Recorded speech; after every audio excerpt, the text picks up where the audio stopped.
আমরা Ferdous still family আপনাদের কাছে ক্ষমা প্রার্থী। চট্টগ্রামের সীতাকুণ্ডর ভাটিয়ারিত ফেরদৌস স্টিল শিপইয়ার্ডত বিষাক্ত গ্যাসে আক্রান্ত এরে নিহত 10 শ্রমিকুর পরিবারের সদস্যর হাতত ক্ষতিপূরণের চেক হস্তান্তর করই ওনার স্ত্রী সুবর্ণা আক্তার। রবিবার বিয়েলে বাটিয়ারির ফেরদৌস স্টিল শিপইয়ার্ডর হল রুমত আয়োজিত অনুষ্ঠানত নিহত শ্রমিকলর পরিবার রাতত ইয়ার্ড মালিকুর পক্ষতুন 10 লাখ টিয়া, সরকারের পক্ষতুন 25,000 টিয়ার চেক তুলি দেয় চট্টগ্রাম জেলা প্রশাসক জাহিদুল ইসলাম মিয়া।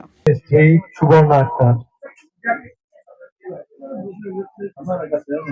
এ সময় উপস্থিত আছিল অতিরিক্ত জেলা প্রশাসক মোহাম্মদ মাহবুবুল আলম, সীতাকুণ্ড উপজেলা নির্বাহী কর্মকর্তা মোহাম্মদ ফখরুল ইসলাম, সহকারী কমিশনার ভূমি ফজলে রাব্বি, বিএসবিআরএ সভাপতি মোহাম্মদ মহসিন চৌধুরী, সাবেক সভাপতি আমজাদ হোসেন চৌধুরী, ফেরদৌস স্টিলের ব্যবস্থাপনা পরিচালক মোহাম্মদ ফেরদৌস ওয়াহিদ সহ বিভিন্ন পর্যায়ের নেতৃবৃন্দ। তারা কিন্তু যারা নিহত হয়েছে তাদের প্রত্যেক পরিবারকে তাৎক্ষণিকভাবে 10 লক্ষ টাকা প্রদানের ঘোষণা দেন এবং সাথে সাথেই ওই দিনই তারা 1 লক্ষ টাকা করে তারা দিয়েছেন।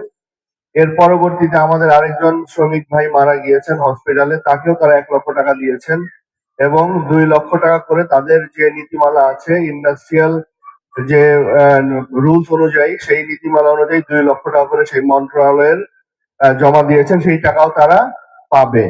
তবে আজকে 1 লক্ষ টাকা তারা ইতিমধ্যে দিয়েছে এবং আরো 7 লক্ষ টাকা তারা আজকে প্রত্যেক পরিবারের হাতে আমরা আজকে তাদের হাতে এই টাকাটা দিয়ে দেব। উল্লেখ্য, গত 14 আগস্ট শুক্রবার সকাল 9টার মিকে সীতাকুণ্ড উপজেলার ভাটিয়ারি ইউনিয়নের স্টেশন রোড এলাহাত ফেরদৌস স্টিল শিপ রিসাইক্লিং ইন্ডাস্ট্রিজুত এমটি রাসি নামের একখান পুরনো জাহাজ হারানোর সময় বিষাক্ত গ্যাসে আক্রান্ত এর 10 শ্রমিকুর মৃত্যু হয়। আমাদের শিপবিল্ডিং যে ইয়ার্ডের মধ্যে বিপদটা হয়, তার মালিক উনি কিন্তু বিপদের পরে সামনেই ছিল এবং আপনাদের পাশে দাঁড়ানোর চেষ্টা করেছে।